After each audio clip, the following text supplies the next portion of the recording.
Hello students, स्वागत है आप सभी का हमारे न्यू वीडियो में। तो आज हम इस वीडियो में डिस्कस करने वाले हैं बीए फर्स्ट ईयर के इंग्लिश के क्वेश्चन पेपर के बारे में, जो कि आपका क्वेश्चन पेपर है शॉर्ट स्टोरीज का 2024 का क्वेश्चन पेपर है, जिसका कोड होता है आपका A109। यह बीए फर्स्ट ईयर प्राइवेट वालों के लिए है। तो आज हम इस क्वेश्चन पेपर के सभी क्वेश्चन के बारे में डिस्कस करेंगे, सभी क्वेश्चन का आंसर भी देखेंगे जो कि आपके 2024 में क्वेश्चन पूछे गए थे। आपको एग्जाम में जाने से पहले सभी क्वेश्चन का भलीभांति रिवीजन जरूर करके जाना है, क्योंकि प्रीवियस ईयर से भी आपके रिपीट होकर एग्जाम में क्वेश्चन पूछे जा सकते हैं। प्रीवियस ईयर क्वेश्चन पेपर आपको हमारे यूट्यूब चैनल पर मिल जाएंगे, आप प्लेलिस्ट में जाकर देख सकते हैं।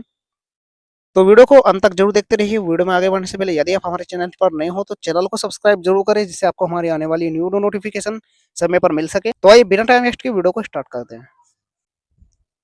तो सबसे पहले आपके सेक्शन ए में very short answer type question पूछे जाते हैं। यहाँ पर आपको 10 क्वेश्चन दिए जाते हैं, जिनका आपको आंसर देना है होता है। सभी क्वेश्चन का आंसर आपको देना अनिवार्य होता है।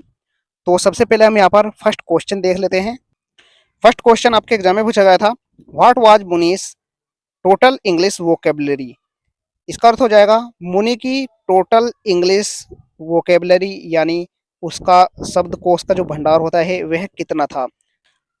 इसका आंसर आप लिख सकते हैं, Muni's vocabulary in English comprised only two words yes and no. यानी मुनि के अंग्रेजी शब्दकोश में केवल दो शब्द थे, हाँ और नहीं। वे केवल यस और नो करना ही जानते थे, बाकी कोई वर्ड वे नहीं जानते थे इंग्लिश का। इसके बाद यहाँ पर अगला क्वेश्चन है, how did the American try to please Muni. इसका मतलब है मुनि को खुश करने के लिए अमेरिकन ने क्या किया।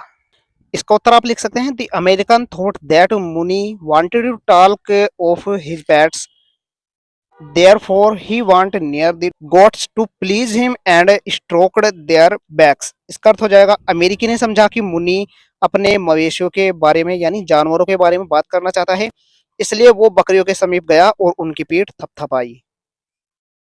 अगला प्रश्न यहाँ पर, my daughter has sent word that she will be sending me money, वो said these words and to whom। इसका अर्थ हो जाएगा, मेरी पुत्री ने कहलवाया है कि वो मुझे धनराशि भेजेगी, ये शब्द किसने और किससे कहे। इसका उत्तर हो जाएगा, these words were spoken by Muni when he was having conversation with the shopkeeper. यानी बातचीत के दौरान ये शब्द मुनि ने दुकानदार से कहे। नेक्स्ट क्वेश्चन यहाँ पर, what did Muni wish to have in his breakfast. यानी मुनि ने अपने ब्रेकफास्ट में क्या खाने की इच्छा व्यक्त की। इसका उत्तर हो जाएगा, Muni wanted to eat drumsticks that day, his wife told him that he barely had any teeth left in his mouth and he wished to have drum sticks. यानी मुनि उस दिन ड्रम स्टिक खाना चाहते थे, उनकी पत्नी ने उनसे कहा कि उनके मुंह में मुश्किल से कोई दांत बचा है और वह ड्रम स्टिक खाना चाहते हैं। अगला प्रश्न है, whose टेम्पर वाज अनडिपेंडेबल। इसका अर्थ है, किसका गुस्सा अविश्वसनीय था। इसका आंसर आपको लिखना है, मुनीज वाइफ टेम्पर वाज अनडिपेंडेबल। यानी मुनि की जो पत्नी थी उनका गुस्सा अविश्वसनीय था। अगला प्रश्न यहाँ पर, why had Suraj left the cycle near the village. यानी सूरज ने गांव के समीप अपनी साइकिल क्यों छोड़ दी थी। इसका उत्तर हो जाएगा, Suraj rode a cycle and reached a small village. यानी साइकिल पर सवार होकर सूरज एक छोटे गांव में दाखिल हुआ। There he left the cycle so he might walk over a low scrub covered hill and down to the tunnel exit. यानी वहां पर उसने साइकिल छोड़ दी ताकि झुरमुटों से आच्छादित पहाड़ी से ढलान की ओर जाते हुए नीचे सुरंग के निकास तक पहुंच सके। अगला प्रश्न है यहाँ पर, how many trains run from the tunnel during the day and during the night. तो इसका आंसर हो जाएगा, only one train run from the tunnel during the day and one train during the night. यानी एक train जो है वह दिन में गुजरती थी और एक ही ट्रेन रात को गुजरती थी सुरंग से होकर। इसको उत्तर आपको इस प्रकार से लिख देना है। अगला प्रश्न यहाँ पर, at what time does the night mail train approach the tunnel. इसका अर्थ है, रात्रि मेल गाड़ी किस समय सुरंग के समीप पहुंचती थी। इसका आंसर आपको लिखना है, about 9 o'clock the night mail train approach the tunnel. यानी रात्रि लगभग 9 बजे मेल रेलगाड़ी सुरंग के समीप पहुंचती थी। इसके बाद अगला प्रश्न यहाँ पर, हु इज रस्किन बॉन्ड, यानी रस्किन बॉन्ड कौन है? तो रस्किन बॉन्ड जो है एक भारतीय लेखक है, यानी Ruskin Bond is an Indian writer. वो wrote wonderful poem and stories, यानी जिन्होंने आश्चर्यजनक कविता और कहानियां लिखी। इस प्रकार से आपको इसका आंसर लिख देना है। अगला प्रश्न देखते हैं, how far was the watchman's हट फ्रॉम द टनल। यहाँ पर फ्रॉम लिखा गया है, यहाँ पर फ्रॉम होना चाहिए था। तो इसका अर्थ है यहाँ पर सुरंग से कितनी दूर वॉचमैन की झोपड़ी थी। इसका आंसर आपको लिखना है, about 50 feet from the entrance to the tunnel stood the watchman's hut, यानी सुरंग के प्रवेश द्वार से लगभग 50 फुट की दूरी पर चौकीदार की झोपड़ी थी। वॉचमैन का अर्थ होता है चौकीदार। इसके बाद यहाँ पर सेक्शन बी आ जाता है, जिसमें आपके लघु उत्तरीय प्रश्न पूछे जाते हैं, यानी शॉर्ट आंसर टाइप यहाँ पर आपको देखने को मिलेंगे। इनका उत्तर आपको लगभग 200 शब्दों में देना होता है और इनमें से आपको केवल 2 प्रश्नों का ही उत्तर देना होता है। यहाँ पर आपको 3 से 4 प्रश्न देखने को मिलेंगे, जिनमें से आपको किन्हीं 2 प्रश्नों का उत्तर देना अनिवार्य है। प्रत्येक प्रश्न 5 अंक का होता है। यहाँ पर क्वेश्चन है, why did Charlotte want to keep the jewelry of the aunt, and why did Arthur give it away to her so easily? इसका अर्थ है यहाँ पर सरलट क्यों आंटी के गहनों को अपने पास रखना चाहती थी और आर्थर ने इतनी आसानी से ये चीजें उसे क्यों दे दी।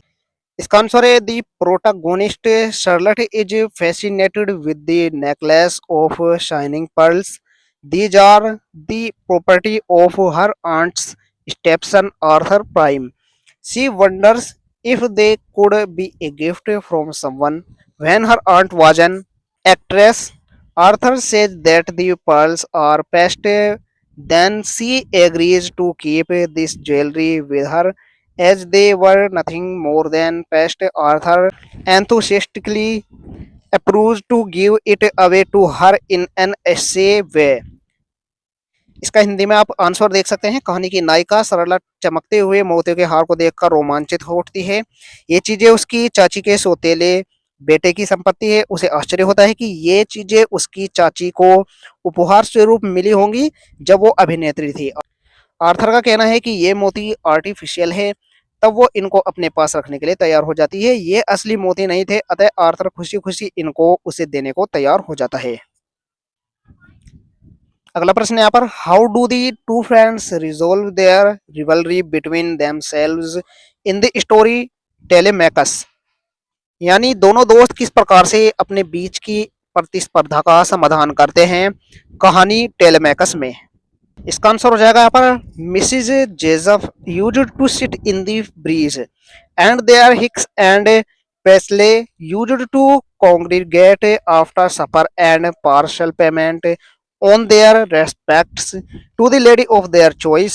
They both were so honorable in their calls that if one of them got there first, he waited for the other before beginning any gallantry.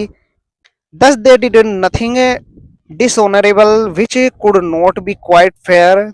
This way, the two friends resolved their rivalry between themselves.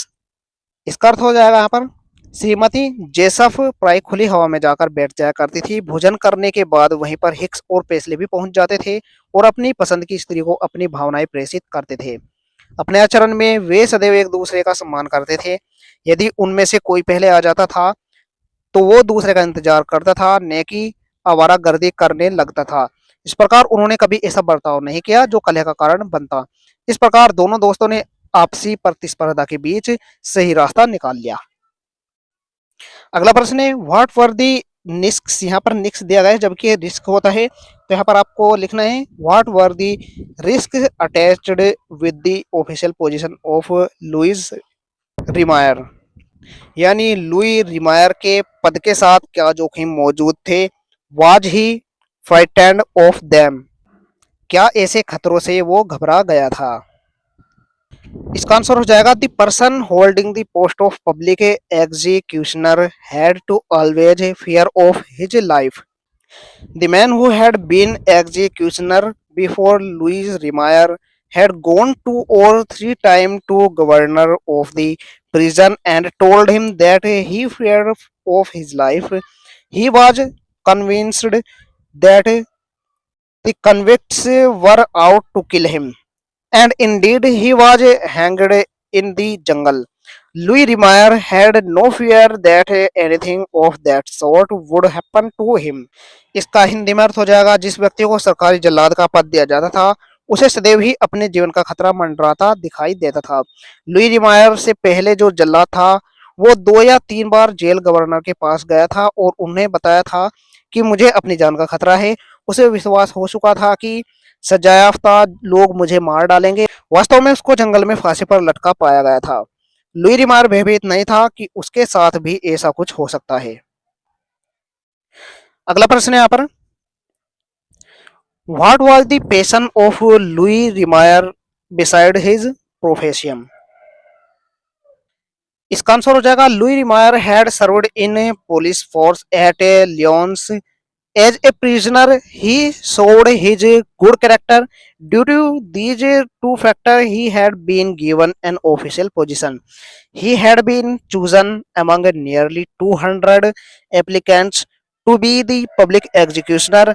At this post, he was allowed to sport the handsome moustache of which he took so much care. यानी Louis रिमायर ने lions में police विभाग में अपनी सेवाएं दी थी। कैदी रहते हुए उसने अपने अच्छे बर्ताव का परिचय दिया था। इन्हीं 2 कारणों के चलते हुए उसे राजकीय पद दिया गया था। लगभग 200 आवेदकों में से उसका चयन सरकारी जल्लाद के रूप में किया गया था। इस पद पर रहते हुए उसे मूछें रखने की छूट दी गई थी, जिसकी वो बड़ी देखभाल करता था। इसके बाद यहाँ पर सेक्शन सी आ जाता है, जिसमें आपके विस्तृत उत्तरीय प्रश्न पूछे जाते हैं। यानी इनको आपको डिस्क्राइब करके लिखना होता है। आपको इन्हें 500 से 800 शब्दों में इनका उत्तर लिखना होता है और यहाँ पर केवल आपको 3 प्रश्नों का ही उत्तर देना होता है। प्रत्येक प्रश्न 10 अंक का होता है। तो यहाँ पर क्वेश्चन नंबर 5 है, describe the miseries of the lady and her daughter in the story the women at the store. तो इन सभी विस्तृत उत्तरीय प्रश्नों के उत्तर आपको खुद से ही तैयार करने हैं। मैं केवल आपको क्वेश्चन बता देता हूँ जो कि आपके 2024 में पूछे गए थे। इसके बाद क्वेश्चन नंबर 6 है, is the story hills like wild elephants a male dominated story explain. Question number 7 है, write a note on the supernatural element in the story the demon lover. Question number 8 है, how does Ella's life change after the death of her husband. Question number 9 है, what is the theme of the story the रूना में। तो आप यहाँ पर देख सकते हैं किस प्रकार से आपके 2024 में क्वेश्चन पूछे गए थे। इन्हीं के आधार पर आपके इस वर्ष भी एग्जाम में क्वेश्चन पूछे जाने वाले हैं। हो सकता है आपके एग्जाम में इनमें से रिपीट होकर क्वेश्चन पूछ ले जाए, तो आपको सभी प्रश्नों का उत्तर भली भांति से रिवीजन करके जाना है। आशा करता हूँ आपके लिए वीडियो हेल्पफुल रहने वाली है। वीडियो पसंद आई तो लाइक जरूर करें, चैनल पर नहीं हो तो सब्सक्राइब जरूर करें, जिससे आपको हमारे आने वाली न्यू नोटिफिकेशन समय पर मिल सके। मिलते हैं ऐसी ही न्यू वीडियो के साथ, तब तक के लिए बाय बाय, टेक केयर।